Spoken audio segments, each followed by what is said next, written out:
अस्सलाम वालेकुम। अपने ऑफिशियल यूट्यूब चैनल के साथ मैं हूं मियां शाहिद नदीम। सबसे पहले आपसे दरख्वास्त है कि हमारे चैनल को सब्सक्राइब करें और बेल आइकन का बटन प्रेस करें।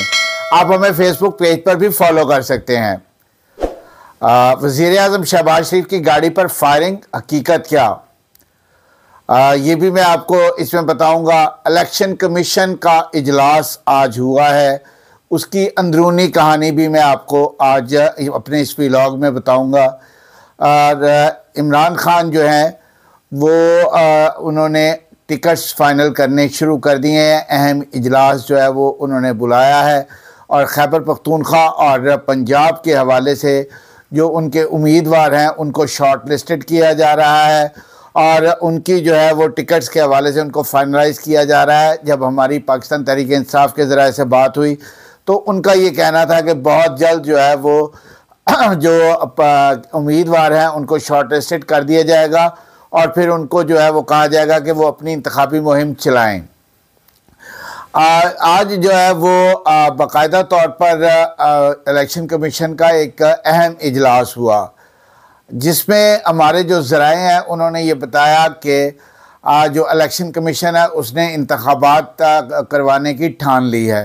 और वो सुप्रीम कोर्ट के फ़ैसले पर मिनान अमल करेगी। मैंने कल ही आपको जो अपना व्लॉग है उसमें ये बताया था कि हुकूमत बड़ी अजीब व गरीब तौजीह पेश कर रही है और जो कानूनी माहिरीन से हमारी बात हुई है उनका ये कहना है कि जो हुकूमत तौजीह पेश कर रही है और जो वज़ीर कानून और अटारनी जनरल ने तशरीह पेश की है वो बिल्कुल उस तरह नहीं है। ये पटिशन जो है 4-3 से मुस्तरद नहीं हुई बल्कि ये 3-2 से अप्रूव हुई है और इलेक्शन तो करवाने पड़ेंगे। और अब इलेक्शन को रोकने के लिए हुकूमत जो है वो अपनी कार्रवाइयाँ तो कर रही है, लेकिन इलेक्शन कमीशन जो है हमारे ज़राए ने बताया है कि आज जो अहम इजलास हुआ है उसमें जो है वो उनको कानूनी माहिरीन ने भी राय दी है कि जो सुप्रीम कोर्ट ने हुक्म दिया है उस पर अमल दरामद किया जाए, नहीं तो तौहीन अदालत का जो केस है वो चल सकता है। और ये तो बड़ी सीधी सी बात है, पंजाबी कहते हैं ना लिखी पढ़ी गल, ये तो लिखी पढ़ी गल है कि जे तुसी अदालत का हुक्म और फिर पाकिस्तान की सबसे बड़ी अदालत उनके मोअज़्ज़ज़ जज साहिबान ने जो हुक्म दिया है वो तो फिर मानना पड़ेगा और ये सब पर फ़र्ज़ है, क्योंकि जो भी हुक्म आता है वो फ़ैसला चाहे आपको अच्छा लगे या ना लगे आपको वो फ़ैसला तो मानना पड़ेगा। और जो है वो अंदरूनी ज़राए ने ये बताया है कि उन्होंने जो है वो जो कानूनी माहिरीन है उन्होंने भी उनको ये मशवरा दिया कि आप इलेक्शन करवाएं। इस पर उन्होंने बहुत जल्द कल या परसों जो है वो सदर को भी तारीख़ों के लिए ख़त लिखेंगे जिसमें वो मुख्तलिफ़ तारीख़ें सजेस्ट करेंगे और इसके साथ जो गवर्नर KP के हैं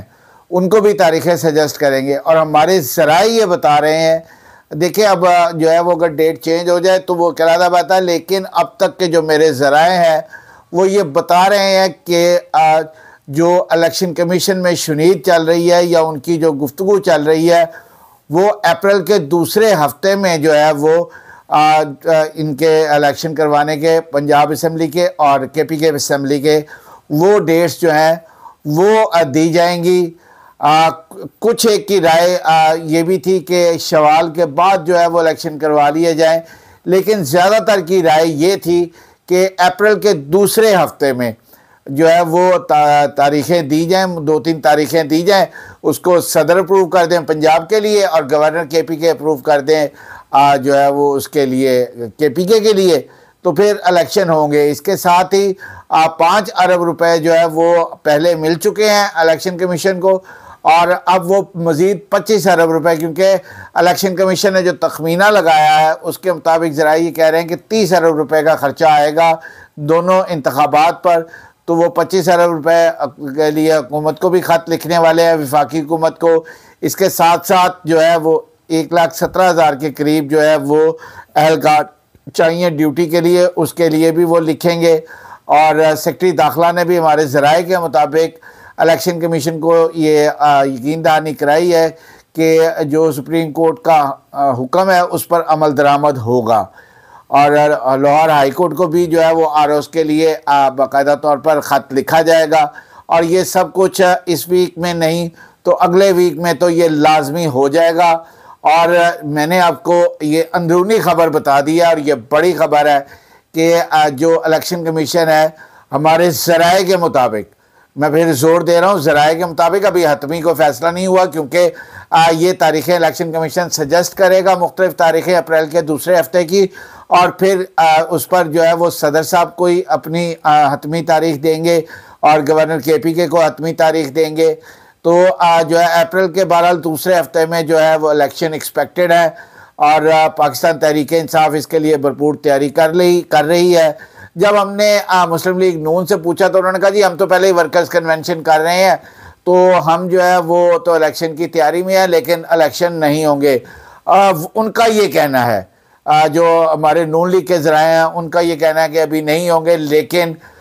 जो हमारे अंदरूनी ज़राए हैं वो ये कह रहे हैं कि इलेक्शन कमीशन सुप्रीम कोर्ट के मुअज़्ज़ज़ अदलिया के हुक्म पर मनवान अमल दरामद करेगा, और इलेक्शन जो है वो अप्रैल के दूसरे हफ्ते की सजेशन जो है वो काफ़ी ज़्यादा जो है उस पर बात हो रही है। अब चलें जो अगली खबर है, मुख्तलिफ सोशल मीडिया पर TV पर यह खबर बिल्कुल नहीं आई, ना ही कहीं ये चली। हमें जो है वो सोशल मीडिया पर यह खबर गर्दिश कर रही थी, जिस पर मैंने ये सोचा कि मैं इसकी तस्दीक करूं। मैंने इस्लामाबाद में भी फ़ोन घुमाए, वहाँ पर भी जो मेरे ज़राए हैं मैंने उनसे भी पूछा, लाहौर में भी जो ज़राए हैं उनसे पूछा। किसी ने इस खबर के हवाले से मुझे कोई अथेंटिक चीज़ नहीं बताई। कहा यह जा रहा था, सोशल मीडिया पर यह खबर गर्दिश कर रही थी कि पिछले हफ्ते वज़ीर आज़म शहबाज शरीफ की गाड़ी पर जो है वो फायरिंग हुई है और उसके लिए JIT भी बनाई गई है, तो जो है जो तहकीकात कर रही है। लेकिन हमारे किसी भी सोर्स ने हमें इस बात की तस्दीक नहीं की कि कोई इस तरह का कोई वक़ूआ हुआ है, इस तरह को कोई वाक़या हुआ है। और सोशल मीडिया पर वैसे भी आपको पता है कि ख़बरों पर कोई बंदिश तो है नहीं, और जो है वो जो मर्ज़ी ख़बर चला दें, जैसे मर्ज़ी ख़बर चला दें। लेकिन मेरा ये ख्याल है, ज़ाती ख्याल है कि जब तक किसी खबर की तस्दीक ना हो जाए उस वक़्त तक वो ख़बर नहीं चलानी चाहिए। और अभी तक तो मैं इसको मुबैना ही कहूँगा, क्योंकि मेरा कोई सोर्स इस बात की तस्दीक नहीं कर रहा कि वज़ीर आज़म की गाड़ी पर जो है वो किसी किस्म की कोई फायरिंग हुई है और कोई JIT बनी है। तो इस हवाले से जो ख़बरें गर्दिश कर रही हैं, मेरे सोर्सेज ने तो उनकी जो है वो सदाकत पर सवाल उठा दिया है, और उनका ये कहना है कि ऐसी कोई चीज़ नहीं हुई। बाकी अल्लाह बेहतर जानता है, लेकिन अभी तक ऐसी कोई चीज़ सामने नहीं आई। इसके साथ साथ मैं ज़रा बात करता चलो महंगाई के तूफ़ान की। देखिए गरीब आदमी जो है वो पहले ही बुरी तरह मर रहा था, और मैंने आज अपने ट्विटर अकाउंट पर भी जो है ना वो अकाउंट किया है, अपने ट्विटर अकाउंट से भी मैंने ट्वीट किया है